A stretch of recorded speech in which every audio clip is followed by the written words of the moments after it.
Bueno, Patricia, si me estás escuchando, Agustina, si me estás escuchando, ha finalizado entonces esta primera parte. Recordemos que han llamado a un cuarto intermedio por unos minutos. Han sido en total, Patricia, 17 preguntas muy técnicas, muy específicas, relacionadas entonces, vamos a hacer un resumen, ¿no? Sí, en qué y de qué manera y cómo se verían afectados el Grupo Clarín, la parte actora aquí que se ha presentado, por supuesto, en lo que ellos consideran la sustentabilidad versus la, por supuesto, rentabilidad, que yo creo que es el concepto de base que se están manejando, todo el tiempo aduciendo la parte actora, o sea, el Grupo Clarín, que se verían afectados no solamente en la cantidad de audiencia, sino que se verían afectados, por supuesto, en el despliegue operativo, en las convergencias, en todo aquello, en el volumen, lo han denominado de esta manera, del despliegue que tienen que hacer no solamente en los soportes, sino también en las plataformas actuales, que tiene que ver siempre remitiéndose al tema de la actualidad tecnológica, es decir, del mundo de Internet y todas las redes sociales, que hoy operan de una manera muy libremente también en el mercado de las telecomunicaciones. Bien, ha girado en torno a esto, por supuesto, gran parte de las preguntas y las respuestas de parte del tribunal que se han hecho a través de los técnicos a los integrantes, por supuesto, de la parte actora y que defiende al Grupo Clarín. Cintia Ottaviano, otra vez. ¿Cómo ha vivido entonces y cómo ha reflexionado y ha seguido estas casi 17 preguntas que se han realizado de parte del tribunal? Muy técnicas algunas, pero todas remitidas absolutamente a cuáles serían las lesiones en la libertad de expresión si se reduce la cantidad de licencias y, por supuesto, también si se aplica la nueva ley de medios. Quiero rescatar de nuevo la posibilidad de que se hagan preguntas y que se pueda responder y entonces poner en evidencia cuáles son los distintos argumentos. Llegué muy hacia el final en las últimas preguntas y ahora trataré de estar un poco más. Vengo de la Universidad de Buenos Aires, de estar con Frank Larrue, el relator de la libertad de expresión por Naciones Unidas, así que me he perdido las primeras preguntas. Yo creo que lo principal que se ha tratado aquí para hacer un concepto bien, digamos, entendible para toda la audiencia que nos está siguiendo absolutamente en toda la República Argentina, si no habría que ser letrado para haber seguido esta audiencia tan técnica, es cargar las tintas en el aspecto económico, en el aspecto financiero y en la pérdida de rentabilidad de parte de la defensa del Grupo Clarín. Y aquí las preguntas tal vez han sido en si realmente un medio de comunicación o los medios de comunicación se tienen que medir por la rentabilidad o por la sustentabilidad, que esto está remitido absolutamente no en la capacidad de emitir mensajes, sino también en ser un medio o los medios, un servicio social. Creo que son los dos conceptos que tienen que ver con lo que se está debatiendo con esta nueva ley. Bueno, ayer lo vivimos también. Realmente hay dos paradigmas, un paradigma que es autoritario, mercantilista y liberal, que es el que se está poniendo en juego cada vez que se defiende la cuestión económica, la variable empresaria, y otro paradigma que tiene que ver con los medios de comunicación como servicio, la comunicación no como un negocio, sino con responsabilidad social y con un interés público. Y eso entonces es lo que está debatiendo hoy la Argentina. La sociedad argentina ya lo debatió, a decir verdad, en 24 foros a lo largo y ancho del país, en muchísimas audiencias públicas, más de 10.000 personas participaron, hicieron muchísimas propuestas, incorporaron 120 propuestas en su momento al proyecto oficial para tener esta ley de radiodifusión que es absolutamente democrática, y hoy nuevamente seguimos con esa discusión que muestra dos escenarios completamente distintos, pero que la sociedad argentina decidió. Quiere una comunicación democrática en la perspectiva de los derechos humanos. Gracias, Cintia Ottaviano, la palabra de la representante de la Defensoría del Público. Aquí estamos con el doctor Barcesat. Bueno, doctor, ¿cómo ha escuchado, cómo ha analizado estas preguntas en esta primera instancia que ha hecho el tribunal a la parte actora, es decir, al Grupo Clarín? Bueno, creo que son preguntas importantes, bien formuladas.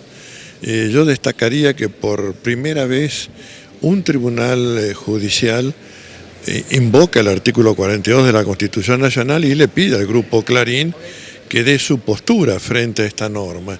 Digo esto porque, como ya he señalado en otras intervenciones, hasta aquí el fallo de la Cámara Civil y Comercial Federal no mencionaba el artículo 42 de la Constitución Nacional, que es el que establece la cuestión específica de control de los monopolios y de asegurar la información pública veraz y adecuada. Entonces, que se haya introducido esto en la audiencia y requerido al Grupo Clarín un pronunciamiento sobre la interpretación de la cláusula constitucional, es una suerte de cambio de paradigma, ¿no? Y esto, repito, lo valoro, y las preguntas han sido notablemente conducentes, es decir, no ha habido preguntas maliciosas o que excedieran el marco de la cuestión que ha sido traída al conocimiento y decisión del tribunal.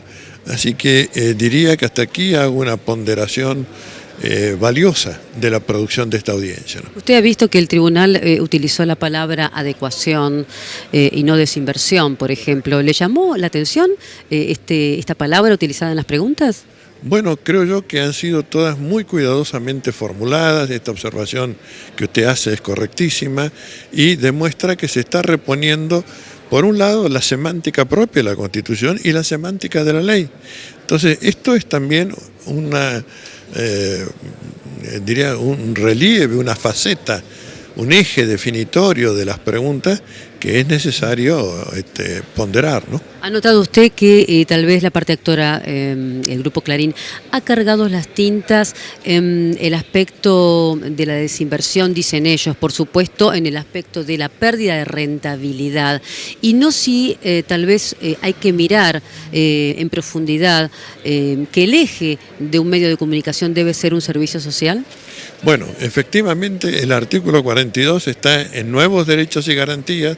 Estamos hablando de derechos humanos, en este caso el acceso y la producción de la información pública, derecho que atañe no solamente usuario y consumidor, sino a los productores y circuladores de la información. Y todo esto bajo la óptica de un derecho humano, donde la palabra clave es la palabra de acceder. Y esta palabra acceder denota varias cosas. Primero, denota que hay quienes están en situación de desposesión, y luego de que esa desposesión debe ser resuelta y conjurada a través de un mecanismo palanca social. En este caso es la Constitución y la Ley de Medios la que provee esa palanca, ese mecanismo que pone en conexión producción, circulación múltiple de la información y la posibilidad, por tanto, de elección del usuario sobre cuál es el medio, la comunicación, la información que escoge a su libre voluntad. Usted, que es un hombre tan atento a la ley y a la Constitución, por supuesto, ¿le pareció inteligente la pregunta de parte de la Corte cuando le preguntaron por el monto de representación económica de parte del Grupo Clarín y si ese monto se reducía? ¿Qué hubieran hecho o qué hacen los medios chicos que no tienen ese dinero, semejante alcance, semejante volumen? Y si el gobierno entonces o el Estado debiera subsidiarlos, y la respuesta del Grupo Clarín fue que los soportes técnicos también y la nueva actualización o la permanente actualización hace que se lesione la libertad de expresión. ¿Cómo harían, por ejemplo, las cooperativas, las radios alternativas y cómo muchos medios se adecuaron sin argumentar la pérdida o la lesión en la libertad de expresión? Bueno, aquí volvemos a la palabra acceder. Es decir, efectivamente, para acceder hay que tener una cierta capacidad económica y para esta cierta capacidad económica hay que elevar a situación de igualdad de condiciones a aquellos que no tienen una capacidad para proveer un servicio con la extensión, la profundidad y el dominio de mercado que tiene el medio Clarín. Y bueno, lo que han propuesto, vaya curiosamente contra todas sus concepciones filosóficas, es que el Estado salga en subsidio de ello, entonces a eso no se opone. Eso sí, que no se toque el privilegio del Grupo Clarín.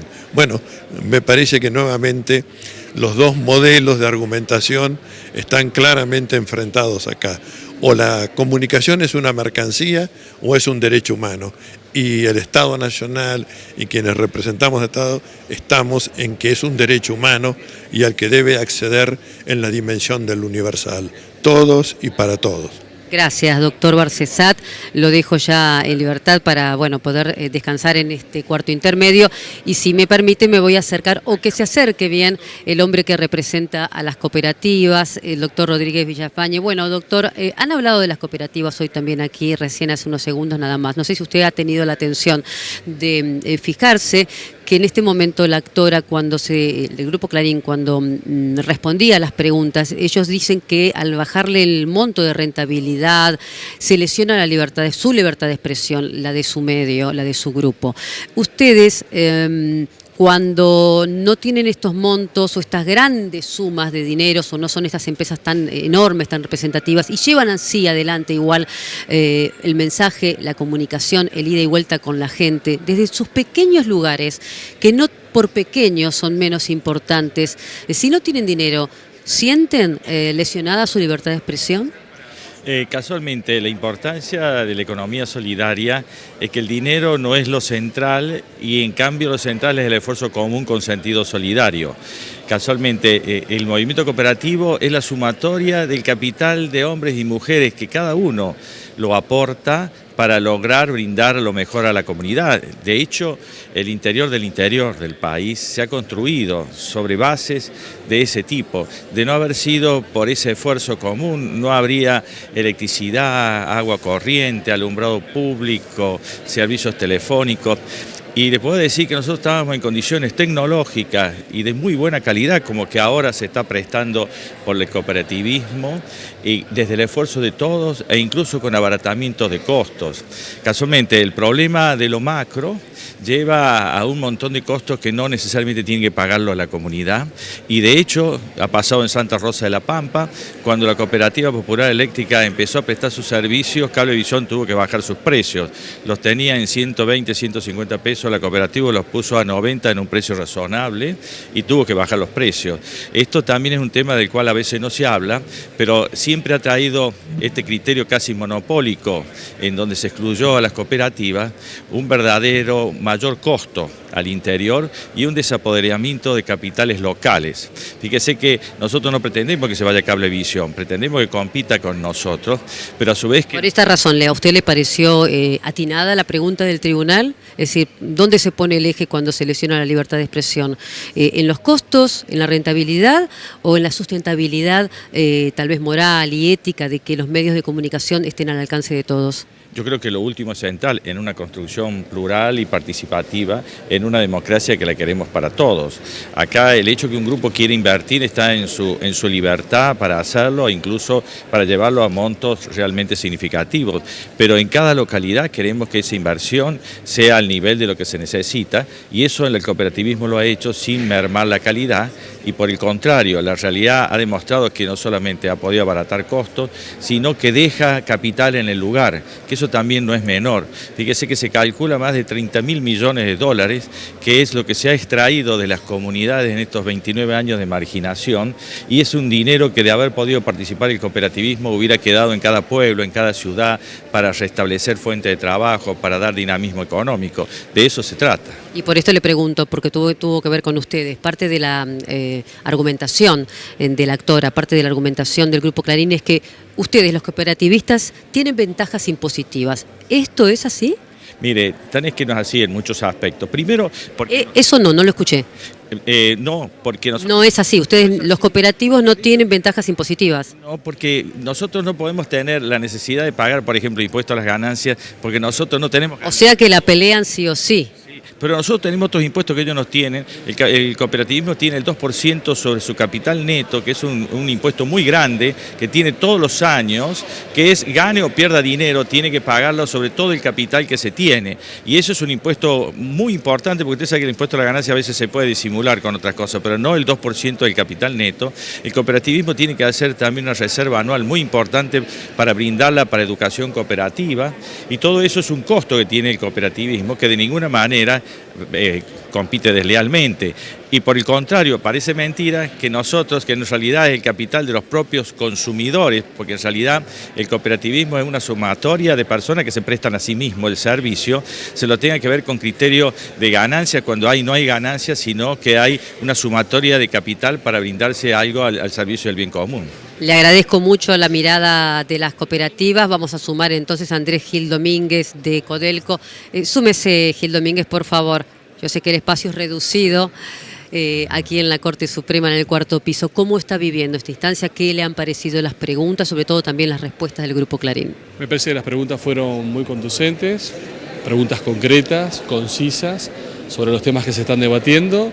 Y me parece que también las respuestas del Grupo Clarín fueron respuestas claras, concisas, sobre lo que se está debatiendo, sobre los autos, sobre las constancias que se dieron en el expediente y sobre los requerimientos o repreguntas que hizo especialmente el presidente de la Corte Suprema, el doctor Lorenzetti. ¿Le parecieron atinadas, le parecieron inteligentes, que hacen reflexionar a toda la audiencia que las esté siguiendo y que tal vez, si bien algunas son muy técnicas, porque tienen que ver con el área estrictamente comercial de la empresa o tal vez de articulados legales, le sirve esta ventilación pública, esta audiencia pública y ver que la Corte Suprema son hombres y mujeres de carne y hueso, que también preguntan y esas preguntas son respondidas? Me parece que las preguntas fueron lo suficientemente amplias, claras y concretas, y la búsqueda de respuestas también, porque muchas veces el presidente le solicitó a quienes respondían que fueran más acotadas, y me parece que sí, que dentro del margen de tecnicismo que pueden llegar a tener, pueden ser comprendidas por cualquier persona que esté siguiendo el debate, que imagino deben ser muchas.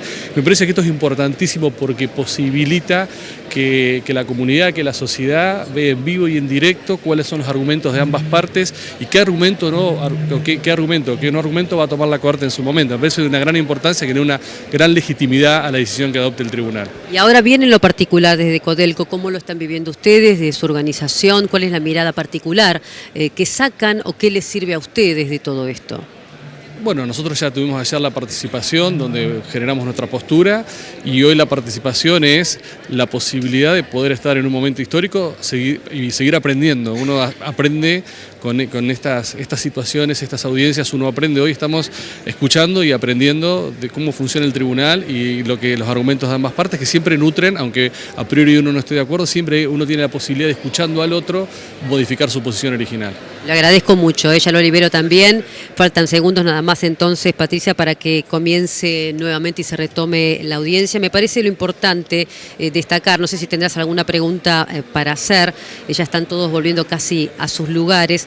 ¿Cómo se ha llevado la operatoria, la modalidad? Se ha modificado, lo han modificado y lo ha explicado el presidente del tribunal al comienzo, no sé si lo has escuchado, que para que las preguntas y la modalidad sea entonces ventajosa absolutamente para ambas partes, han comenzado por las preguntas y no por solamente la exposición de las dos partes, ya sea primero la parte actora, o sea el Grupo Clarín, y la parte demandante, que es el Estado. Han comenzado directamente con las preguntas, que serán unas 50 en total, así lo ha dicho por lo menos el presidente del tribunal, estamos hablando de Ricardo Lorenzetti, y han comenzado por supuesto por el Grupo Clarín y han respondido así con muy pocos minutos. Algunos han extendido, por supuesto, siempre esto suele ocurrir, pero el tribunal los ha llamado, por supuesto, a reducir cada una de las respuestas, y ahora será el momento, luego de este cuarto intermedio, entonces, cuando comiencen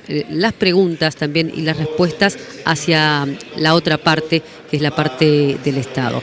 Hacemos una pausa, si quieren, Patricia, y luego retomamos con, por supuesto, esta audiencia pública. Estamos viendo cómo se están reacomodando los integrantes de la sala. Escuchábamos temprano cuando Lorenzetti decía: los funcionarios de la Corte tenemos un caso a resolver y tenemos la necesidad de indagar cuestiones concretas. Es por eso estas 50 preguntas, ¿no?, que fueron elaboradas en formas consensuadas. 17 se han escuchado de ambas partes, están conformes hasta el momento con las preguntas que se han hecho, principalmente porque son concretas. Se han respondido también en forma muy breve, porque después de las preguntas llegará el momento y el derecho de alegar, como decía el presidente del máximo tribunal. Nuevamente la sala en orden, todo indica, Laura, que en segunditos se reanuda esta audiencia pública, el segundo día de audiencia pública por la cuestión de la ley de medios en la Corte Suprema.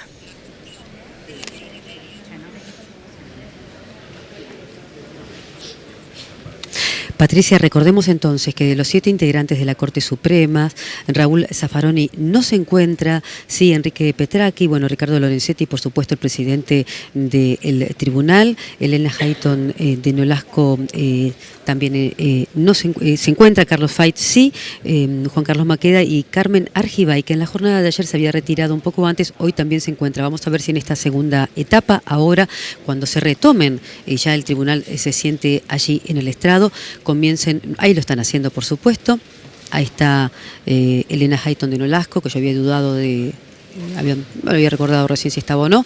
Lo cierto es que, bueno, los 7 integrantes del tribunal, hoy se encuentran 6, al igual que casi en la jornada de ayer, porque Raúl Zaffaroni inició conjuntamente con los restantes la apertura de la audiencia pública por el tratamiento de la Ley de Servicios de Comunicación Audiovisual, la Ley 26.522, recordemos, aquella que fuera sancionada y promulgada el 10 de octubre del año 2009. 4 años ya han pasado. Y mucha agua bajo el puente, idas y vueltas en la justicia, por supuesto, y aquí lo que se está tratando de debatir específicamente, puntualmente, es sobre los artículos número 41, que es el que evita las transferencias de licencias, el artículo 45 y 48, que son los que puntualmente limitan la concentración de las licencias, y sobre todo el artículo 161, la adecuación a la nueva ley de medios. Seguimos. La segunda parte de esta audiencia.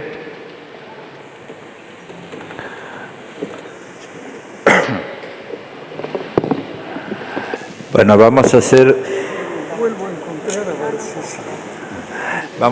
el mismo procedimiento, le hacemos preguntas que van a estar publicadas y les pedimos que sean muy breves y concretos.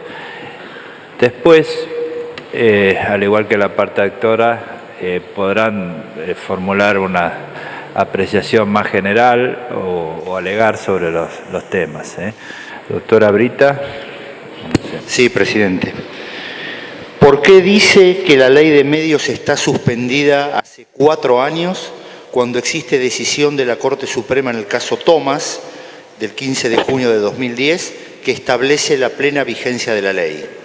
Los únicos artículos que están suspendidos son los cuestionados en este caso únicamente respecto del Grupo Clarín. ¿Por qué no se aplica la ley al resto de los grupos? Buenos días, señor presidente, señores magistrados. Daniel Larrache, director nacional de Gestión, Administración y Desarrollo de Servicios de Comunicación del AFCA. La ley se viene aplicando desde su sanción en todo lo que puede ser aplicada. Vale decir, todo lo que tiene que ver con el fomento, con la producción, con la generación de nuevas voces. También se aplica, y lo hemos hecho al 7 de diciembre del año pasado, con la presentación que han hecho todos los grupos de medios, excepto el Grupo Clarín. Cuando se habla de tener que aplicar la ley, tiene que ver justamente con este concepto que tiene esta ley de esta regulación con carácter antimonopólico, necesario absolutamente para que la pluralidad de voces, para que la libertad de expresión pueda ser un hecho en nuestro país, y tiene que ver con que debe ser aplicada para todos. No puede haber un grupo de medios, el más grande, el hegemónico, que no tenga la posibilidad de entrar en las generales de la ley. Nosotros decimos todos adentro de la ley. La pregunta debería ser respondida respecto del caso, es decir, concretamente, la pregunta es si en relación a este caso, ustedes argumentaron que hace 4 años no se puede aplicar, hay un fallo de la Corte el 16 de junio del 2010 que establece la plena vigencia de la ley. Los artículos que están suspendidos son estos que están discutidos en esta causa respecto de este grupo. El resto, ¿hay alguna razón jurídica? No, está siendo aplicado. Bueno. Perfecto. Segunda pregunta. La autoridad de aplicación ha suspendido la aplicación de diversos aspectos de la ley en reiteradas oportunidades. ¿Considera que la aplicación de la ley de medios es obligatoria o es una mera facultad de los funcionarios del AFCA? La aplicación es obligatoria y las distintas oportunidades en las cuales se han hecho alguna modificación en la aplicación tiene que ver con las resoluciones que ha emitido el organismo en base a la legalidad que le otorga la ley. Gracias. Eduardo Barcesat, consultor externo de la Procuración del Tesoro.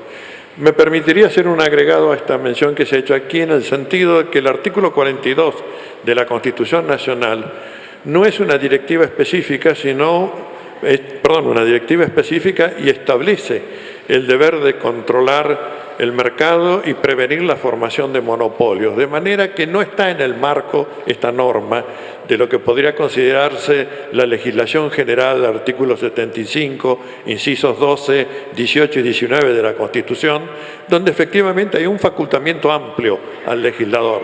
Pero acá estamos en presencia de un cambio en el operador deóntico de la lógica del deber ser. No se trata de una facultad, se trata de una obligación que debe ser cumplida y obligación que compete a las tres autoridades que conforman el gobierno federal, como también compete a los gobiernos provinciales y locales.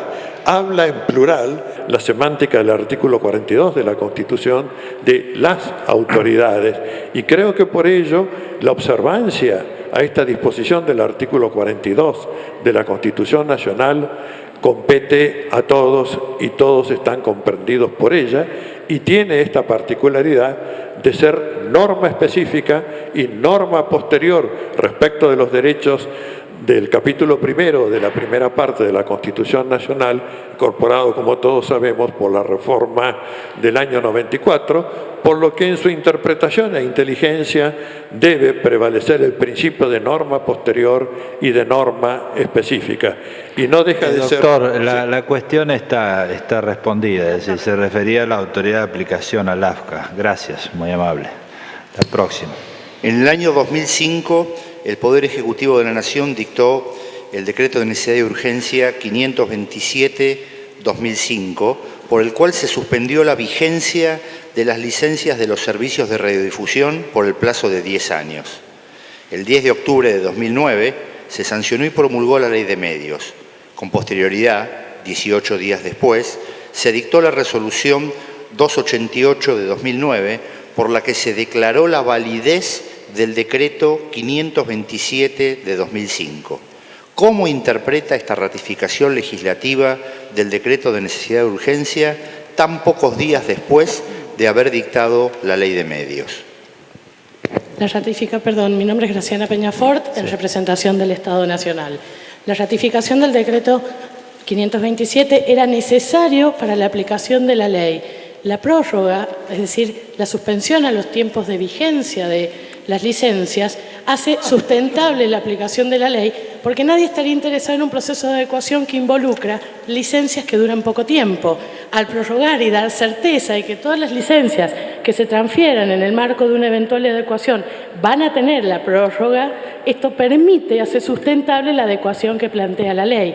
Y hay que recordar además, en el caso puntual, que la prórroga es un derecho sobre la cosa, es decir, quien transfiere una licencia, transfiere la licencia y su prórroga, no reserva para sí, por lo cual es importante señalar que la prórroga de la licencia no significa la confirmación de la titularidad de la misma, simplemente es la suspensión de un plazo que tiene la licencia, sea quien sea su titular.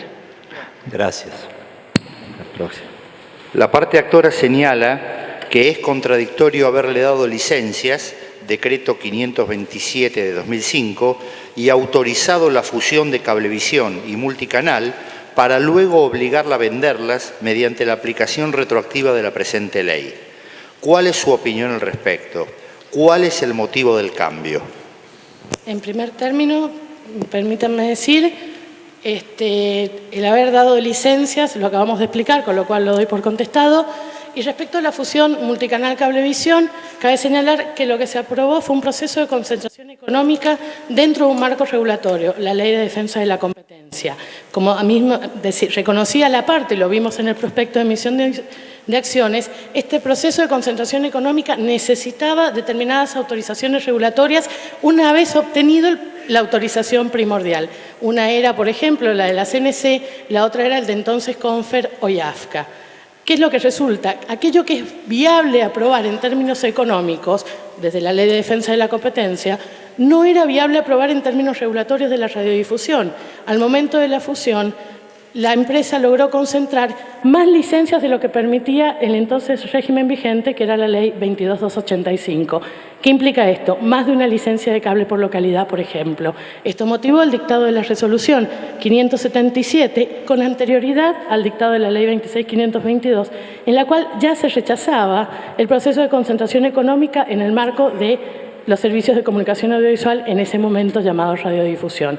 De forma tal que era un proceso complejo, un acto administrativo complejo, que implicaba la participación de varias entidades estatales. La obtención del primero de los permisos no es equivalente a la obtención de la autorización, con lo cual es una falacia decir que solo bastaba con defensa de la competencia.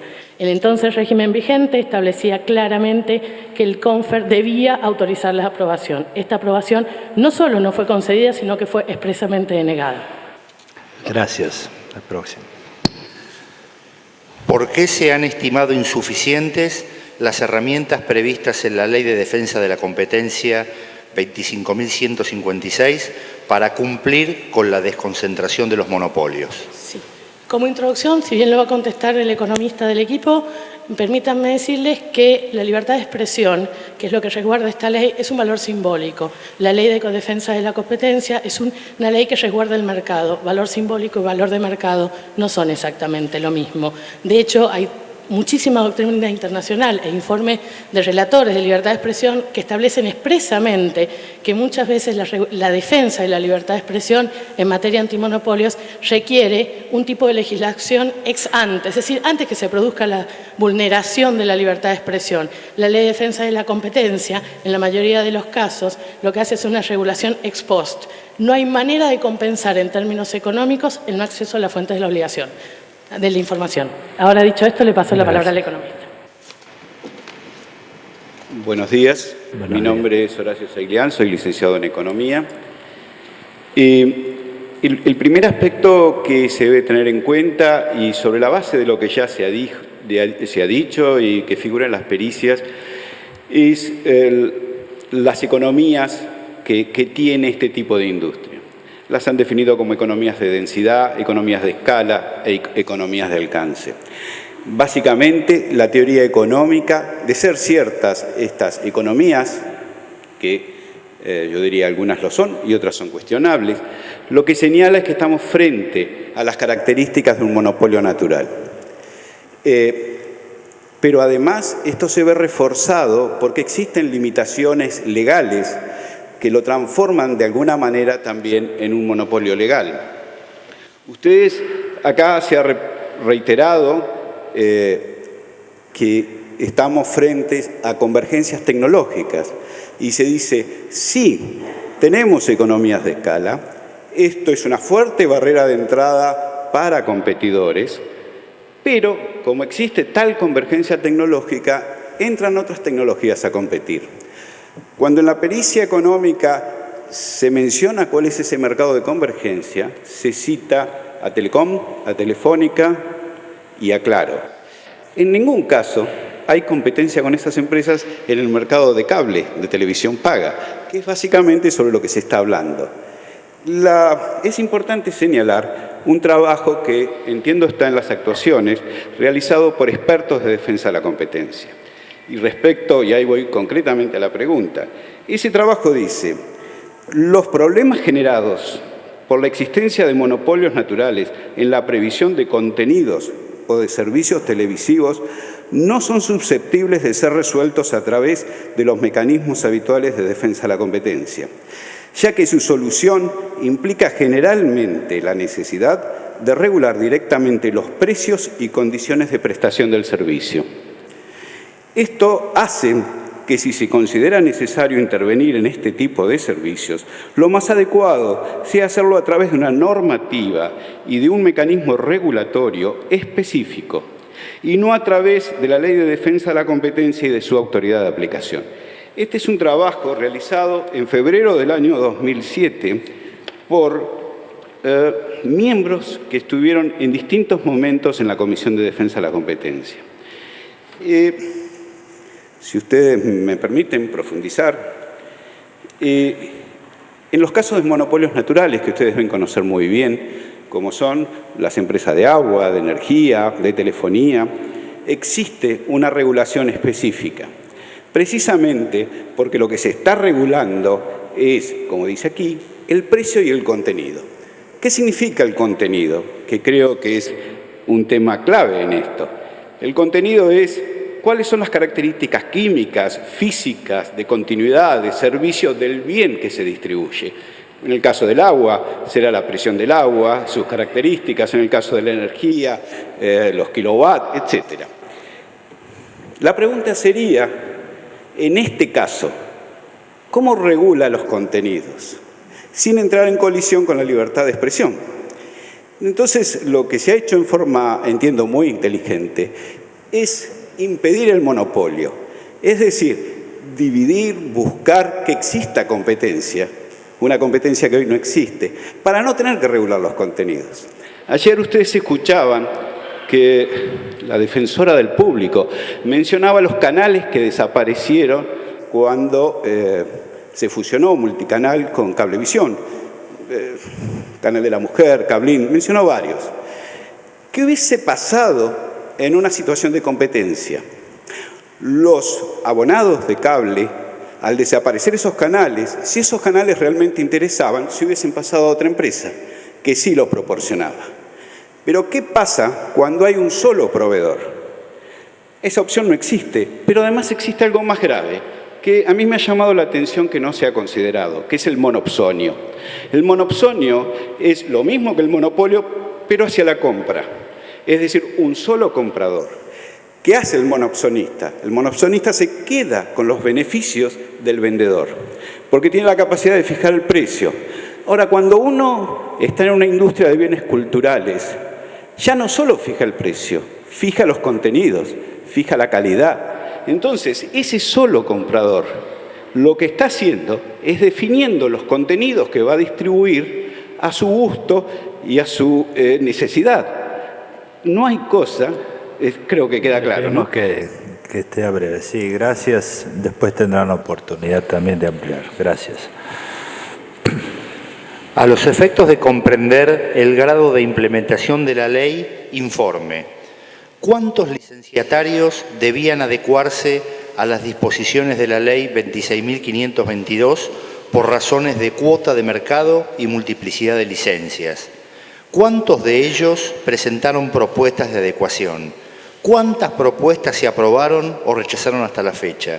¿Qué medidas se adoptaron respecto de quienes no presentaron esas propuestas? La pregunta la contestará Daniel Larrache, está buscando la documentación de respaldo. Bueno.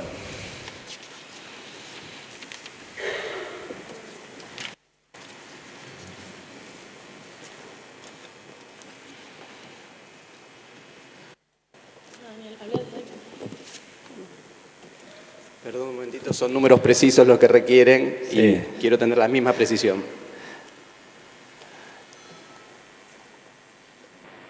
Sí, en todo caso explique y después puede los números precisos en la otra oportunidad darlos. Aquí lo tenemos.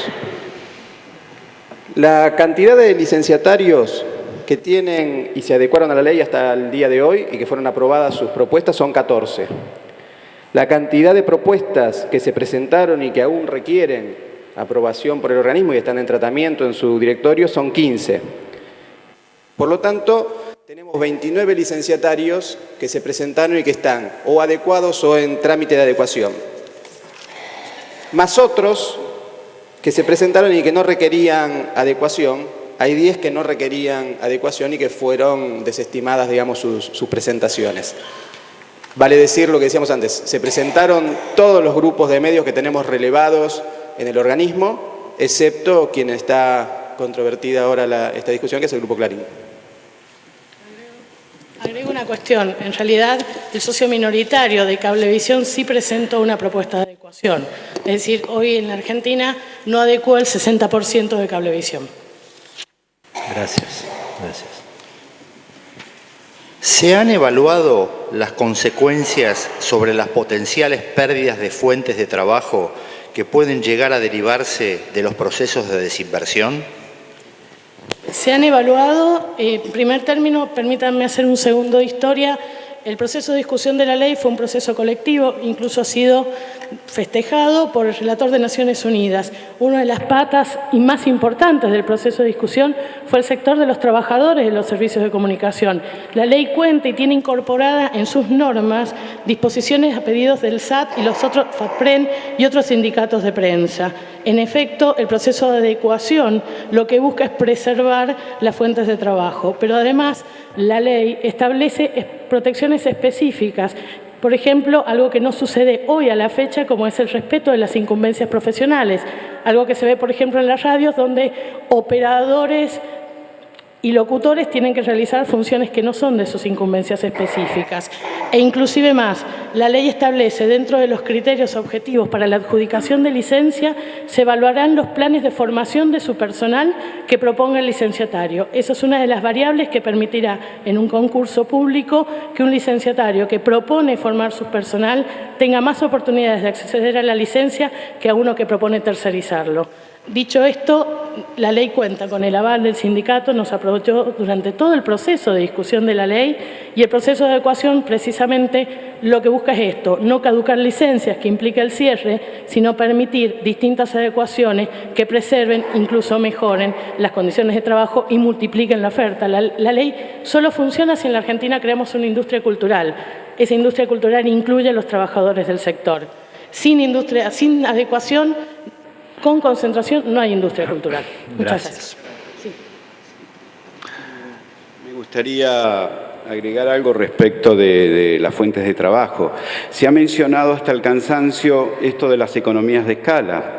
En términos económicos, ¿qué quiere decir? Que con menos factores productivos, incluidos el trabajo, puedo dar más servicios.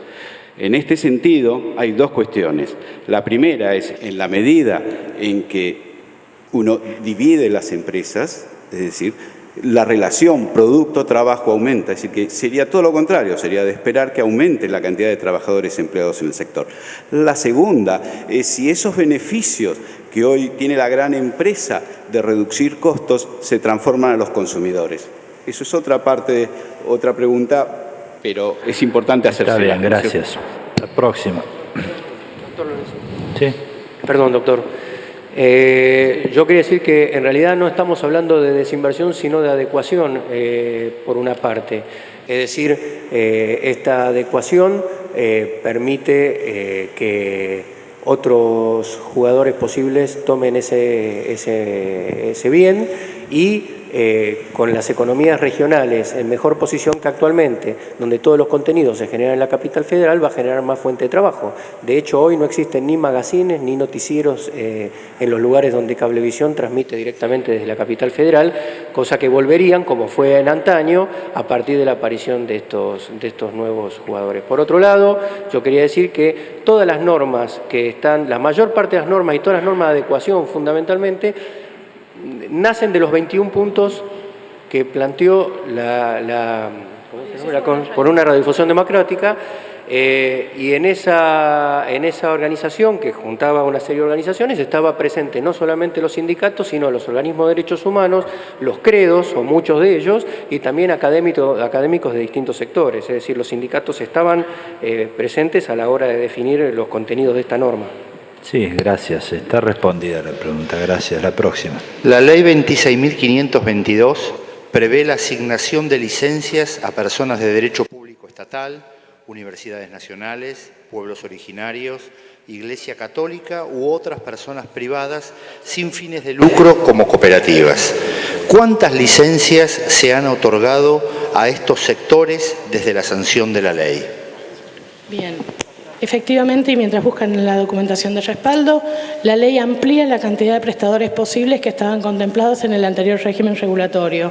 Como bien se ha expresado, el sector sin fines de lucro logró participar en la comunicación audiovisual gracias a fallos de esta Corte Suprema. Hasta entonces estaba vedado.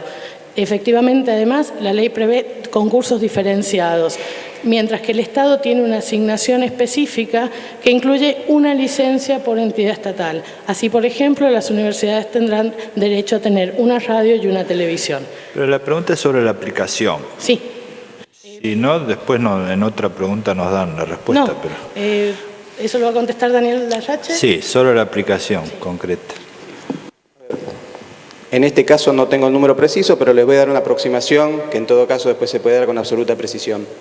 Se han otorgado aproximadamente unas 600 licencias, por ejemplo, a los municipios de todo nuestro país, licencias de radio. Se están entregando alrededor de 50 licencias para cooperativas para explotación de cable, de servicios de videocable. Se han entregado alrededor de 200 licencias que tienen que ver con organizaciones sin fines de lucro. Se han otorgado alrededor de entre 15 y 18 licencias para pueblos originarios. Me han sacado la pregunta y no sé cuáles serán. Y universidades. Estamos entregando en este momento licencias para televisión digital en algunos casos y licencias para radios, tanto para las universidades nacionales, y debe estar en el orden de las 30 y tantas licencias en este sector. Bueno, después en todo caso nos acercamos la concreto. Detallado, sí. Gracias, la próxima. De acuerdo a las disposiciones del artículo 93 de la Ley 26.522, el titular de una licencia de servicios abiertos analógicos podrá explotar automáticamente un servicio de comunicación audiovisual digital una vez que finalice el proceso de transición tecnológica. Sí, efectivamente, quien hoy tiene un servicio de televisión abierta en el sistema analógico podrá explotar su equivalente a nivel digital. Tanto es así que los actuales prestadores de servicio de televisión analógico están explotando en forma experimental, autorizados por el AFCA, a brindar este servicio. ¿Qué es lo que sucederá? ¿Qué sucederá con lo que sobre de espectro, es decir, aquello que se logre ganar, que es lo que se denomina dividendo digital, cuyo destino será decidido mediante una audiencia pública, lo cual está expresamente contemplado en la ley. Gracias. La próxima. El Estado Nacional sostiene que el vínculo jurídico que une a un licenciatario con su licencia es el otorgamiento temporal de un privilegio sometido a estrictas condiciones que en modo alguno pueden generar un derecho adquirido a favor de quien lo detenta. ¿Quiere decir que el Estado puede quitarle las licencias ya otorgadas a cualquiera de las empresas que trabajan en el sistema o la que otorgue en el futuro sin derecho alguno?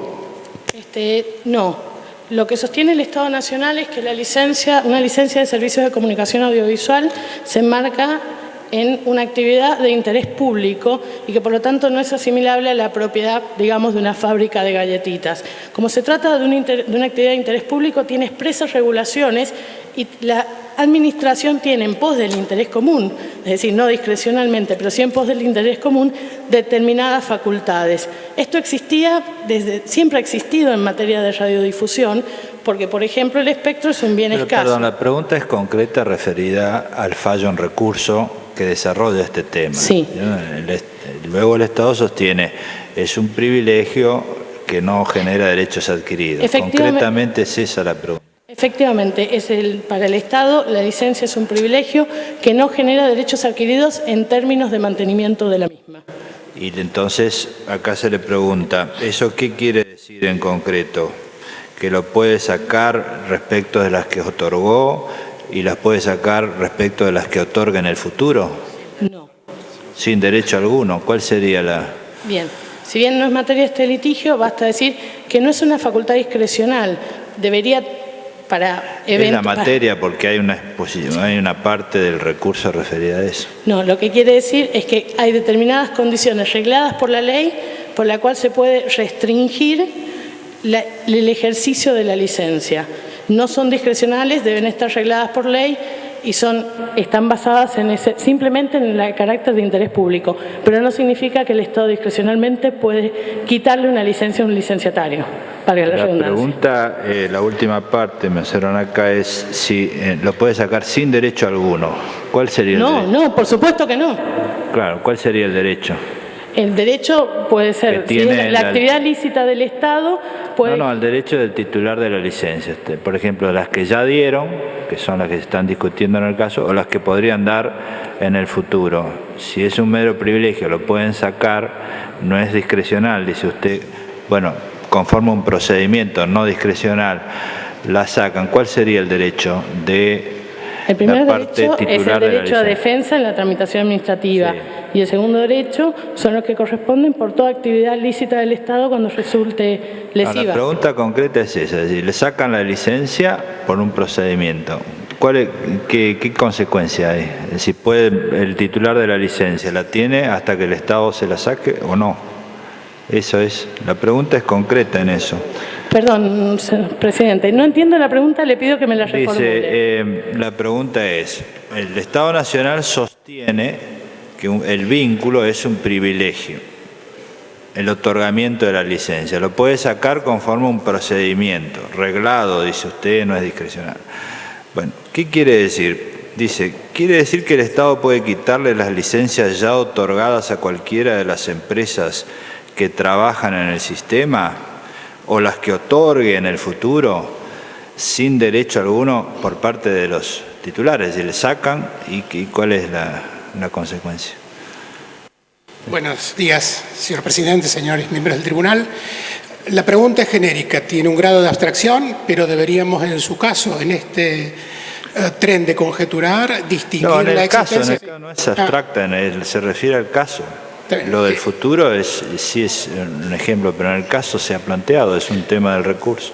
Bien, no, porque parecía como estaba formulada que podía estar enfocada a la situación de otros posibles licenciatarios y habría que determinar cuáles podrían ser o no las causas para una eventual caducidad, que podría ser sin derecho alguno de la licenciataria.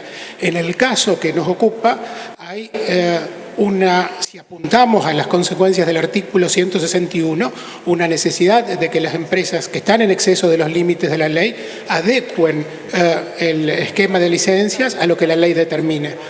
Eventualmente, si estamos conjeturando en este sentido, podremos plantearnos un escenario de responsabilidad del Estado por actividad lícita, lo cual supondrá, ya fuera de este juicio, la acreditación de los extremos a los que está condicionada, de acuerdo a la jurisprudencia de este tribunal, la existencia de una responsabilidad de este tipo. No están acreditados, obviamente, en el caso que aquí se ventilan autos. Gracias. La próxima.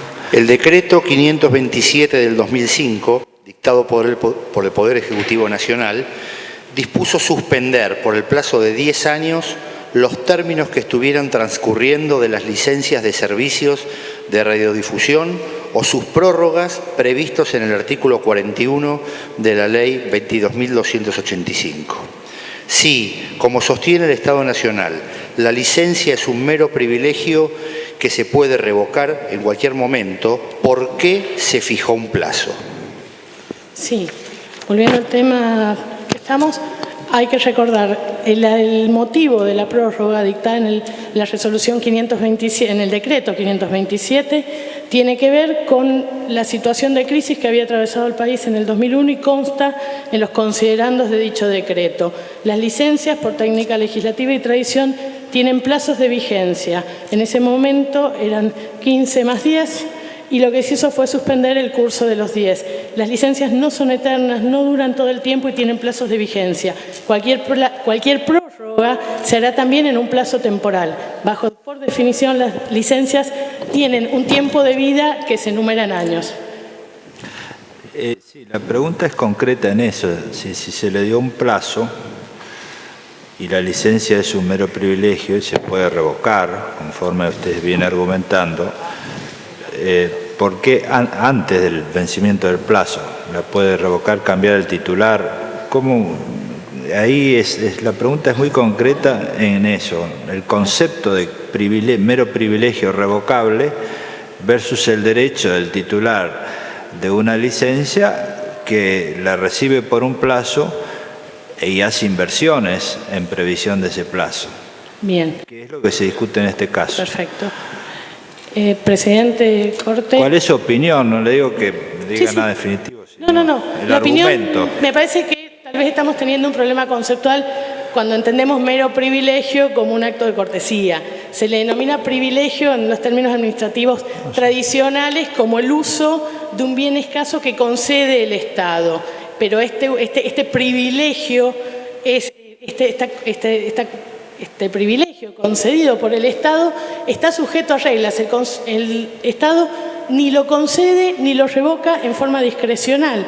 Debe haber motivos derivados de una ley, se debe hacer un procedimiento administrativo, genera, en todo caso, eventuales conductas de defensa por parte de quien defiende ese derecho y, por lo tanto, es bueno darle un plazo. Hay un plazo en la duración, en la cual sabe, como toda actividad, vamos de vuelta, quien hace agricultura sabe que un año puede tener sequía. Quien realiza una actividad de comunicación audiovisual pues sabe que la actividad tiene una regulación estatal precisa. Gracias. Sí. Sí. Perdón, no soy abogado, pero es más conceptual lo que están preguntando, entiendo. Cuando es relacionado con la causa. Consideramos que está contestada la pregunta. Cuando el Estado otorga un derecho con una licencia de comunicación audiovisual, le fija un plazo, como es normal, es natural hacerlo. No puede ser un derecho ilimitado, un privilegio ilimitado. Se fija un plazo. Ese plazo implica que dentro de ese plazo el licenciatario tiene que cumplir con sus obligaciones, las que marca la ley, y tiene el derecho de ejercer ese derecho justamente. Las obligaciones son las que marca el incumplimiento, es lo que marca, digamos, la potestad de quitarle. En este caso en particular, lo que cambia es el marco normativo. Al cambiar el marco normativo y particularmente en una ley que tiene un carácter antimonopólico, una ley que tiene un carácter regulador del mercado, se prevé un derecho claro para el licenciatario, porque el que debe ser adecuado tiene el derecho durante un año, fijaba la ley, de adecuarse de manera voluntaria. Era el mismo licenciatario que tenía un año de derecho para adecuarse de manera voluntaria y transferir esas licencias a las que había tenido el derecho, el privilegio en el marco normativo anterior, para poder hacerlo. Por lo tanto, se genera un derecho para el licenciatario, en este caso en particular, y si una ley antimonopólica, una ley que justamente lo que viene a marcar es un nuevo orden de mercado, no es retroactiva, pero sin duda va a impactar sobre los derechos adquiridos anteriores, si no, no habría forma de regular ese monopolio. ¿En qué momento se corta? Está bien, gracias. No sigamos eso. Si se deseaba, después argumentará. Siga así. Si se deseaba reducir la cantidad de licencias del Grupo Clarín concedidas por el decreto 527 de 2005, ¿por qué no se utilizó la misma vía? Es decir, un decreto dejándolas sin efecto. Me permito decir, la pregunta tiene un error o una premisa en la formulación. No se deseaba reducir la cantidad de licencias del Grupo Clarín. Lo que se desea es tener un mercado argentino desconcentrado, que no solo abarca el Grupo Clarín, bien expresaron antes, han sido muchas las empresas que han procesado por el proceso de adecuación. Con lo cual la pregunta es casi incontestable, porque el objetivo no era reducir la cantidad de licencias del Grupo Clarín, era desconcentrar el mercado argentino. Sí, no ponemos en duda los objetivos de la norma. Lo que se discuten son los efectos. Es decir, hay un problema acá de discusión sobre la fuente. Es decir, si hay una ley es una cuestión, si hay un decreto es otra, hay un problema acá jurídico. Le contesto desde lo fáctico, trato de contestarle desde lo fáctico. Como decían los representantes del Grupo Clarín, ellos han conformado una sola red. Las licencias son 237 sobre una sola red, que vencen en 237 plazos diferentes. ¿Qué hacíamos? ¿Íbamos dejando pedacito por pedacito? Cuando vencía un pedacito de la red le decíamos, este pedacito no tiene más servicio. Había que poner un momento, y desde este momento y para adelante, para todos los licenciatarios, incluido el Grupo Clarín, este es el nuevo régimen y estas son las condiciones. Y como había un nuevo régimen, el derecho era hacerlo de manera voluntaria por quien se veía afectado en este caso. Gracias. La próxima. ¿Por qué razón la conformación actual del Grupo Clarín obstaculiza los fines previstos por la Ley 26.522 en cuanto a garantizar la pluralidad y diversidad de voces y opiniones? Sí, sin perjuicio de los números concretos respecto a la participación de mercado del Grupo Clarín que va a exponer el AFCA, hay que entender algo. El Grupo Clarín, por la magnitud de mercado que tiene, genera barrera a la entrada de competidores, tiene la posición dominante, por lo tanto marca precio y condiciones de competencia, y por otro lado ha llevado adelante prácticas predatorias y excluyentes. Tanto es así que su conformación de licencias ha incluido la compra de competidores no para explotarlo sino para cerrarlo. Esto ha generado que su posición dominante a nivel nacional esté acompañada de posiciones monopólicas en lo local. A continuación les vamos a decir cuál es la proporción de mercado del Grupo Clarín y por qué es imposible en este marco decir que es posible avanzar en una desconcentración del mercado y por qué obstruye el cumplimiento de los objetivos de la ley. Es bueno en este caso tener una idea del tamaño de lo que tiene el Grupo Clarín en lo que respecta a medios audiovisuales, que es lo que la ley regula, teniendo en cuenta también que el Grupo Clarín tiene y detenta en el uso, digamos, de la libertad de expresión, de la palabra, de la comunicación, muchos otros medios de enorme alcance que no están regulados por esta ley. Pero en ese contexto tenemos que decir que en los sistemas de cable, las licencias de cable que existen en nuestro país son 1.117, que están en manos de 709 licenciatarios, es decir, un promedio de 1,6 licencias por licenciatario. El Grupo Clarín detenta 237, 200 veces más que el promedio de los licenciatarios de la Argentina. Eso expresa alguna desigualdad en el uso de la libertad de expresión, por ejemplo. Clarín tiene 237 licencias. El siguiente competidor, el Grupo 1, que también se presentó en la adecuación al 7 de diciembre y va a desinvertir, va a adecuarse a los regímenes y al tamaño que propone la ley, tiene 49, de 237 a 49. El tercer grupo, que tiene 18, el grupo de la familia Padula, Ver TV, Telered, tiene 18, pero de las 18, 12 son en sociedad con el Grupo Clarín. Por lo tanto, ese grupo tiene 6 por su propia cuenta. Los siguientes dos grupos, que tienen 11 licencias cada uno, después vienen 2 de 8, 1 de 7, 2 de 6, 38 que tienen 2 licencias y 650 licenciatarios que operan una licencia de cable. Allí hay una enorme, digamos, monopolización clara en el sistema de cable físico en la Argentina. En lo que hace a la televisión abierta, los medios que tiene el Grupo Clarín por su alcance, por su llegada, que lo hacen incurso justamente en que vulneran el límite del 35% de las audiencias, porque ronda el 40% el alcance, por lo tanto lo que tiene que hacer es adecuarse para cumplir con la cuota de mercado que le fija en este caso es la audiencia, el 35%. Y en el caso de las radios pasa más o menos lo mismo. Las radios que tiene el Grupo Clarín tienen un alcance que vulnera el 35% del régimen de licencia. Por lo tanto, en los tres aspectos centrales que hace la regulación de la ley, el cuarto es la tenencia de señales, también lo decíamos, que tiene, si es licenciatario de cable o si es licenciatario de televisión abierta, puede tener una licencia, un registro de señales, tiene 9, por lo tanto también allí vulnera y tiene que adecuarse. Entonces, tiene 6 incumplimientos el Grupo Clarín a la ley, que después con tiempo vamos a explicar claramente cuáles son estos incumplimientos. Pero justamente es esto, es el grupo hegemónico, es el grupo que por su tamaño impide, digamos, tener cuando, como lo decía ayer Cintia Ottaviano, cuando ellos gritan los demás susurran, justamente por su volumen y por el volumen, por la audiencia, por la llegada, por la pisada y por el tamaño y la cantidad de medios que detentan. Gracias. La próxima. Sí. Agregar una sola cosa a modo de ejemplo. Desde la sanción de la ley, solo para tomar por ejemplo, 2 señales, una del Estado, que es Paca Paca, una señal infantil, y una del sector privado, que es N23, han solicitado incluso judicialmente su incorporación a la grilla de cablevisión. Hay que tener claro que no estar incorporado a la grilla de cablevisión implica automáticamente quedar excluido del 45% del mercado argentino. Estas son las consecuencias de exclusión. Gracias. La próxima. Sobre la base de los fines que dieron origen a la ley 26.522, ¿cuál es el motivo por el que se optó por restringir la tenencia cruzada de licencias de televisión abierta y de televisión por suscripción y no se incluyó la limitación a los medios gráficos? Hay 2 cuestiones. Fue un criterio del legislador.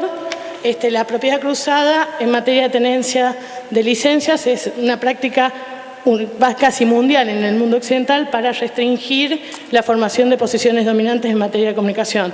De Estados Unidos, Canadá, Dinamarca, Italia, Francia, tienen restricciones a la propiedad cruzada. El por qué no se incorporó la prensa gráfica tiene 2 motivos. Uno es político y otro es constitucional. En materia constitucional entendimos que prensa gráfica estaba alcanzada por el artículo 32 de la Constitución y además políticamente no queríamos en ese sentido reproducir una norma que solo había podido dictar la dictadura militar, a la quien no le había importado el artículo 32 de la Constitución. Esa prohibición existía en la ley de la dictadura. Gracias. En el artículo 45, apartado primero, de la Ley 26.522 se establece que la multiplicidad de licencias en ningún caso podrá implicar la posibilidad de prestar servicios a más del 35% del total nacional de habitantes o de abonados. Este límite alcanza a los titulares de licencias de servicios de comunicación audiovisual sobre soporte satelital.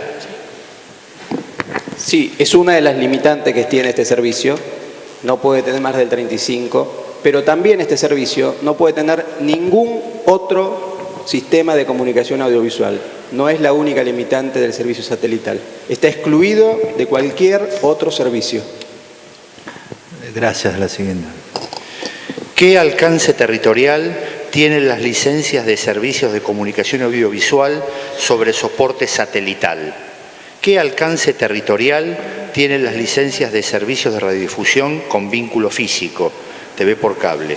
En caso de ser diverso el alcance, explique las razones que justificaron tal distinción. Sí, en materia de televisión satelital, permítanme un aspecto tecnológico. La televisión satelital funciona como un cono. En la punta está el satélite e irradia un cono. A esa parte oscurecida se le llama pisada. Por su naturaleza tecnológica, el satélite ilumina un amplio terreno, un amplio territorio, con lo cual el cono de sombra del satélite no entiende límites jurisdiccionales. Los cables sí. Por lo tanto, por la condición tecnológica, se le da una licencia nacional al satélite y se le otorga licencias locales, que es jurisdicción local, al cable. Para evitar un abuso de esto, lo que se establece en cualquier caso, tanto el cable como el satélite están alcanzados por la misma cuota de mercado, que significa el 35%, sea que yo cubra ese 35% a través de cable, es decir, por vínculo físico, o sea que lo cubra a través de la pisada del satélite. El límite es el mismo, con una diferencia que no hay que dejar de descartar. El satélite solo puede prestar satélite. Lo que tiene el cable es que además permite servicios en convergencia. Gracias. La próxima. A la luz de la finalidad perseguida por la ley, ¿cuáles son las razones que justifican un tratamiento diverso en cuanto al régimen de multiplicidad de licencias y señales entre los servicios de comunicación audiovisual sobre soporte satelital y servicios de radiodifusión con vínculo físico, televisión por cable? Creo que nos adelantamos en la respuesta, la condicionante tecnológico y la posibilidad o no de prestar servicios en convergencia, que en pocas palabras contesta que la mayoría de los hogares tengan más de un proveedor de servicios, sea telecomunicaciones, valor, internet, digamos, telefonía, servicios de comunicación audiovisual.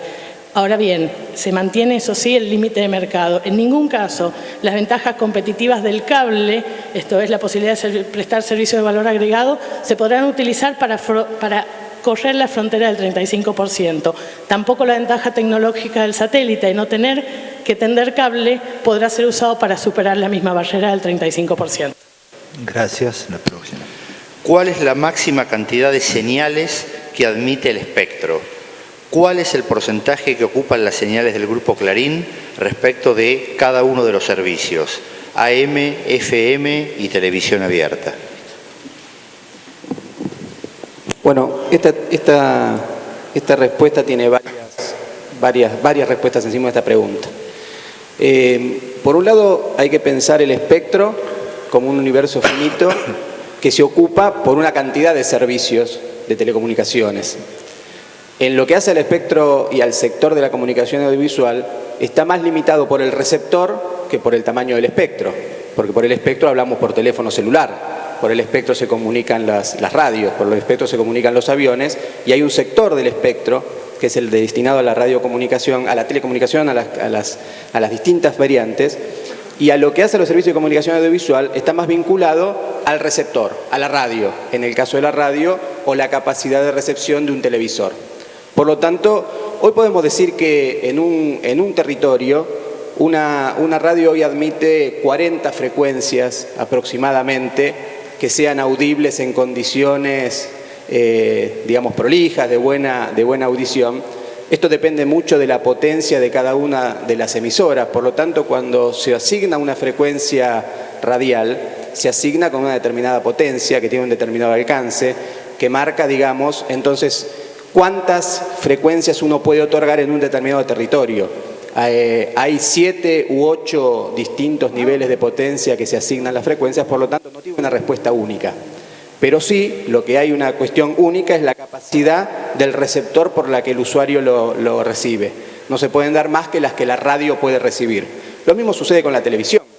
La televisión, hoy los televisores, ahora estamos yendo a otros regímenes, no estamos yendo a los televisores inteligentes, estamos yendo a nuevas tecnologías que empiezan a abrir, y a partir de la digitalización se empieza a abrir la posibilidad de recepción, pero eso va en contraposición con el mercado convergente, que hace que a través de un servicio de cable el usuario reciba la comunicación audiovisual, los servicios de internet, los servicios de telecomunicaciones en el mismo cable en su hogar.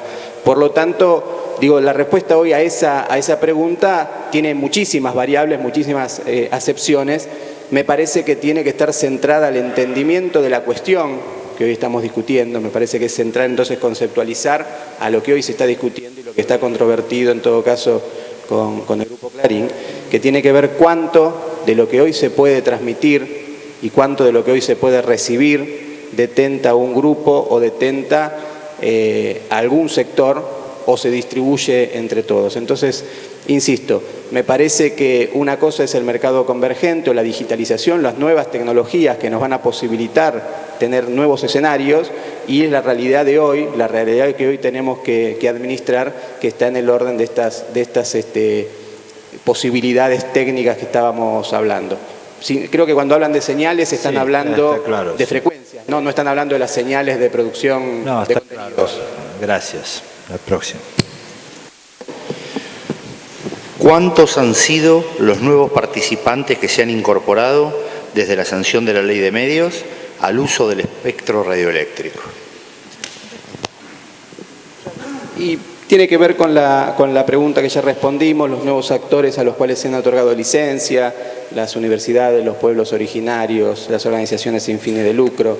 El espectro radioeléctrico también tenemos que saber que hoy está utilizado aproximadamente por 12.000 operadores en la Argentina, a los cuales estamos trabajando justamente, y se viene trabajando desde hace muchísimo tiempo en la regularización de ese espectro, por esto que hablaba recién, que no se pisen las frecuencias, que no se pisen las señales, que se escuchen unos y otros, y eso justamente es lo que la ley nos posibilita.